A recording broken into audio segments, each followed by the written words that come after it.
G'day guys, take 3.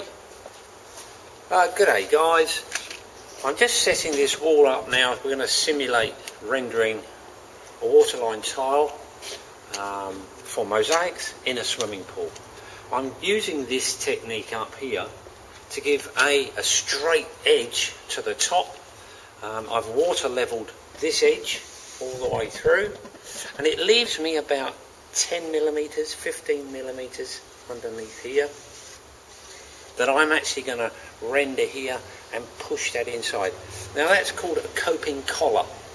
I can add waterproofing to my render, and that will go all the way up and all the way in. I'm seeing a lot of tiles at the moment, a lot of swimming pools at the moment, where efflorescence is coming through that first grout joint or the second grout joint, and that's often because the water is wicking up behind the tiles through the render and coming out at that first point where the coping has been put on and often leveled, and you'll get efflorescence coming straight out of that first or second grout joint. It also goes up and through the coping, the header at the top.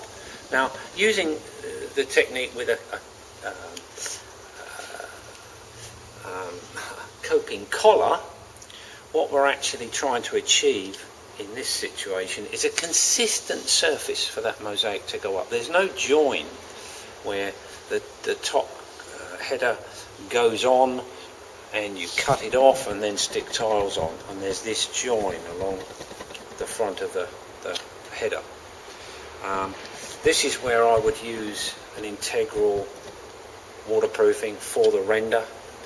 Painting on a membrane at this point, just doing a waterline tile with probably plaster underneath, doesn't actually work in waterproofing. What you're actually doing is you're providing it with a thermal shock barrier, which is fantastic. As you can imagine, these top tiles will get roasting hot in the sun, and then you jump in and you get yourself, cold water splashing onto hot tiles. You'll get shrinkage. Often this is where you lose tiles. Putting a thermal shock barrier as a membrane will often eliminate that possibility. Now what I'm actually going to do is waterproof the render itself, so that even water wicking up through the back of the concrete, the front will stay relatively pristine for a longer period of time. This coping collar will also help us in a lot of ways. This is pretty much a one-step method. I'm going to put render onto here, pull it up. This gives me my level out, so I can line these sort of multiples of these up down the edge of a pool with a string line, and then I've got myself a nice flat surface that I can put a level on and get that vertical all the way through in one movement. I haven't got to do the top separately. This will allow me to provide a level top, albeit 2 inches in. This is a 60mm, 50mm L-shaped aluminium, and this is your normal screeding rods.